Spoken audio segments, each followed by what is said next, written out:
हमने आपको द्वारकाधीश में भी दर्शन कराए थे, हमने आपको सोमनाथ में भी जय सोमनाथ जो ज्योतिर्लिंग है उसके दर्शन कराए थे, उस भव्य मंदिर के। और अब शाम का ये नजारा स्वामी नारायण मंदिर राजकोट से आप देख रहे हैं। स्वामी नारायण मंदिर में ये भव्य लाइटिंग शाम की हो गई है और खूबसूरत ये पूरा, अगर आप पूरे गुजरात में पहुंचे और चुनावों पर तो बात करें ही, लेकिन जो हिंदू सेंटिमेंट यहाँ पर है, ये कहा जाता है कि भारतीय जनता पार्टी के लिए गुजरात एक सही प्रयोगशाला साबित हुआ है, जिसमें वो 27 साल से शासन में है। अब इसकी वजह एक बड़ी ये भी है कि जो हिंदू तन मन धन सब कुछ कहिए एक तरह से, वो हिंदुत्व का जोर गुजरात की धरती पर बहुत ज्यादा है। हिंदू सेंटिमेंट बहुत स्ट्रांग है और वो सेंटिमेंट भारतीय जनता पार्टी के यहाँ पर मजबूत स्थिति में पहुंचने की एक बड़ी वजह है। तो स्वामीनारायण मंदिर से आप ये देख रहे हैं शो, और देखिए ये भव्य नजारा पीछे का जब जगमग होता हुआ ये मंदिर दिख रहा है। और जब जब शाम की रोशनी होती है, मंदिर जगमगाता है, तो हम पूछते हैं किसकी पॉलिटिक्स इस बार जगमगाएगी, यहाँ की जनता, और किसको काट कर हटा देगी, उसमें लोगों की दिलचस्पी रहती है। जल्दी से एक बार आलोक जी आपका रिएक्शन। वो कह रहे हैं इतना कॉन्फिडेंस आप लाते कहाँ से हैं सर, ये कॉन्फिडेंस लाते कहाँ से? आप देखिए 2.5 दशक से ज्यादा से बीजेपी यहाँ पर सरकार है। मैं भी सर, आपको भी पता होगा, आप भी निकलते होंगे सड़कों पर, अलग अलग जगहों पर हम जाते हैं सर। लोगों में मोदी को लेकर जो एक लगाव है, वो उस रिश्ता को वो सहेजते हैं, संवारते हैं। मैंने कितने लोगों से पूछा कि आपको तो सीएम मिलेगा, आप लोग मोदी जी के नाम पर वोट क्यों दे रहे हैं? बोले कि नहीं, हम तो मोदी जी के लिए करेंगे। मोदी एक सेंटिमेंट है अब यहाँ पे। आलोक जी देखिए मुझे लगता है मोदी जी तो सेंटिमेंट पूरे देश के लिए हैं और मोदी जी के नाम पर ही पूरी चुनाव लड़े जाते हैं। तो 2014 से लेकर 2019 तक 5 वर्ष में गुजरात को छोड़कर किसी भी राज्य में इनकी सरकार कोई भी रिपीट क्यों नहीं हुई? राज्य सरकार की अपनी परफॉर्मेंस भी बहुत मैटर करती है। मोदी जी का सेंटीमेंट एक तरफ है, 4 लाख से ज्यादा कोरोना की मौतों का घाव एक तरफ है। इनके जो प्रदेश अध्यक्ष थे, जिस तरह से रेमडेसिविर इंजेक्शन की जमाखोरी कर रहे थे और ऑक्सीजन भी नहीं दे पाए, तक्षशिला कांड और लट्ठा कांड पर बोलिए ना कि भाई हम कच्ची शराब पिलाकर जिस तरह से 70 से ज्यादा लोग मरे हैं वहां पर पीकर शराब, उसके ऊपर बोलिए ना उसकी एसआईटी कहां तक चली? केवल हिंदू सेंटीमेंट्स, मोदी जी मोदी जी मोदी जी। अरे भाई मोदी जी के पीएम बनने के बाद भी आप 25 राज्यों में चुनाव आ रहे हैं। जहां तक बात जनता के मूड की, अनिल भाई ने जो बात कही, जनता का मूड देखिए। केंद्रीय मंत्री आज 1 दर्जन से ज्यादा पिछले 15 दिन से वहां पर घूम रहे हैं। 4-4 मुख्यमंत्री बाहर से इंपोर्ट करने पड़ रहे हैं कि साहब आप हमारे यहां पर भी आकर प्रचार कीजिए। आपके एक मुख्यमंत्री वहां पर जो पीछे रूपानी साहब को हटाया था, वो वहीं गुजरात में बैठे हैं। कितनी रैलियां की हैं उन्होंने, कितनी रैलियों में गए हैं वो। सुना है कि राजकोट पश्चिम से बाहर भी नहीं जा रहे हैं वो। अच्छी बात है, वो जाएं या प्रचार करें, उसमें हमें आपत्ति नहीं, लेकिन आप दिखाइए कितने, एक रैली बता दीजिए जो सीएम ने पीएम के अलग की हो, कि बीजेपी की रैली थी और सीएम साहब चले गए। अपनी कंस्टिट्यूएंसी में भी वो चाहते हैं पीएम आ जाएं, मुझे जिताकर चले जाएं। और मोदी साहब का कौन सा रिकॉर्ड है भाई?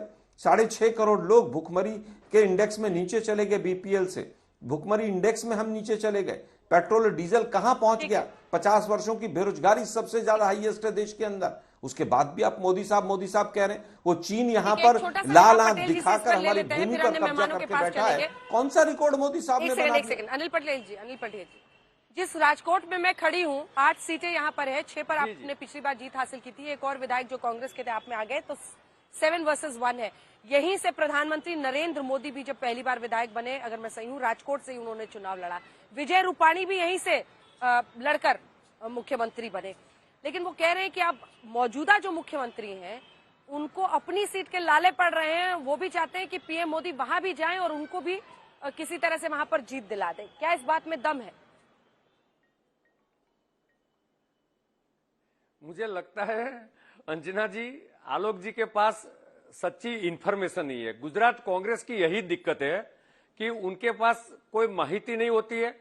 आलोक जी बता रहे थे कि देश के 4 मुख्यमंत्री गुजरात में घूम रहे हैं, तो भारतीय जनता पार्टी के पास मुख्यमंत्री है इसलिए तो आ रहे हैं। कांग्रेस के पास तो 2 ही राज्य है, तो मुख्यमंत्री कैसा है कि एक राज्य का मुख्यमंत्री गुजरात का प्रभारी है तो रेगुलर आता है? इसका जवाब आलोक जी के पास नहीं है। और दूसरी बात, उन्होंने बताया विजय रूपाणी जी कहाँ है, उनको मालूम नहीं है विजय रूपाणी जी ने गुजरात में कितनी रैलीज करी। चुनाव के जो प्रवास प्रबंधन शाखा से मैं जुड़ा हुआ हूं, मुझे मालूम है रूपानी जी की कहाँ रिलीज हुई? वो सोमनाथ में सबसे पहले जब प्रधानमंत्री जी गए आलोक थे जी। वहां पर भी वो थे, और भी 5 कार्यक्रम में जुड़े हुए। आलोक जी को कुछ मालूम नहीं है। और ठीक है आलोक जी, मुझे अन्य मेहमानों के पास भी जाना है। आलोक जी वो कह रहे हैं कि आपने भी तो अशोक गहलोत की पार्किंग वहां कर दी है गुजरात में, प्रभारी बना दिया है गहलोत साहब की, यहीं पर आपने पार्किंग कर दी है गुजरात में। अंजना जी देखिए हमारा मैं तो लौट रही हूँ पटेल साहब। अच्छा बोलिए। स्वाभाविक है अंजना जी कि हमारे बोलिए पास मिस्टर पटेल। हमारे मुख्यमंत्री इंचार्ज हैं वो वहां के, और हमारा 27 साल से वहां पर कोई मुख्यमंत्री नहीं है, तो स्वाभाविक है कि हमें तो बाहर से अपने नेताओं की मदद लेनी पड़ेगी। लेकिन आपके तो मुख्यमंत्री 27 साल से वहां पर हैं। बताइए रूपाणी साहब कौन सी रैली में मोदी साहब के साथ खड़े रहे? एक फोटो दिखा दीजिए मुझे, एक फोटो में रूपाणी साहब मोदी साहब के साथ में खड़े चलेगा रहे। क्या? एक फोटो दिखाइए मुझे पूरे चुनाव। ये लॉजिक जो आलोक जी दे रहे हैं, ये लॉजिक चलेगा क्या? नहीं देखिए, विजय रूपाणी आनंदीबेन पटेल बनी मोदी जी के बाद मुख्यमंत्री, और उसके बाद 2017 का जब चुनाव हुआ तो विजय रूपाणी जी मुख्यमंत्री थे और उन्हीं के नाम पर चुनाव लड़ा गया और उसके बाद जीती भारतीय जनता पार्टी। तो जाहिर है, और फिर बीच में विजय रूपाणी जी को बदला गया, तो कांग्रेस पार्टी विपक्ष के रूप में ये हिसाब तो मांगेगी कि भाई विजय रूपाणी जी जब यहाँ मुख्यमंत्री रहे, कोरोना काल में मुख्यमंत्री थे, तो उनकी सरकार में क्या कामकाज हुआ, रूपाणी जी इसका जवाब दें। ये तो कांग्रेस पार्टी का धर्म है विपक्षी पार्टी के नाते कि ये जवाब मांगना, इसको मुद्दा बनाना, और मुझे लगता है कि देना भी चाहिए, क्योंकि निरंतरता में 27 साल से भारतीय जनता पार्टी की सरकार है, और अगर 27 साल भारतीय जनता पार्टी की सरकार है तो जो विपक्ष मुद्दे उठा रहा है उनका जवाब भारतीय जनता पार्टी को देना चाहिए, और भारतीय जनता पार्टी दे भी रही होगी मुझे लगता।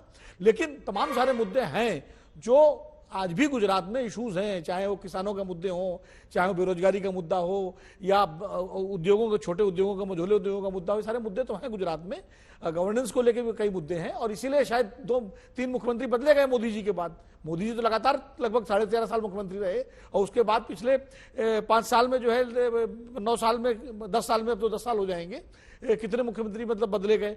तो ये एक जब सवाल तो बनता है कि जब मुख्यमंत्री बदले जाते हैं, और इसीलिए पूरी की पूरी कैबिनेट बदली गई, इसका मतलब कि कहीं ना कहीं उस सरकार को लेकर के भारतीय जनता पार्टी का केंद्रीय नेतृत्व और स्वयं प्रधानमंत्री मोदी भी खुश नहीं थे, इसीलिए तो बदला गया ना उनको। ये एक तर्क तो बनता है, और इसका जवाब अगर विपक्ष मांग रहा है तो इसका जवाब भारतीय जनता पार्टी के नेताओं को देना चाहिए।